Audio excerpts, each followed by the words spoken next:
Saya selama ni okey je doktor. Pagi saya bangun tu tak nampak.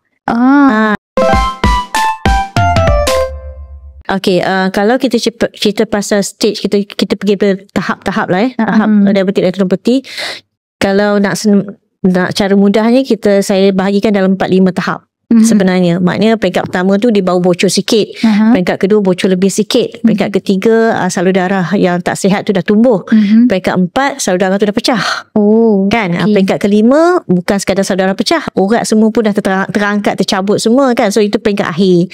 So saya selalu cakap pesakit sekurang-kurangnya 4-5 peringkat. So bila kita dapat tangkap pesakit yang tujuan kita nak rawat awal, nak tengok awal, sebab ada juga pesakit dah peringkat tahap dah 4, tapi sebenarnya pandangan dia rasa tak ada apa-apa pun doktor. Tapi sebenarnya banyak pendarahan berlaku. Kenapa kita nak buat juga saringan tu? Sebab kita nak elakkan pesakit kata tiba-tiba pecah, tiba-tiba tak nampak. Kan, dia tak perasan saya selama ni okey je doktor. Pagi saya bangun tu tak nampak.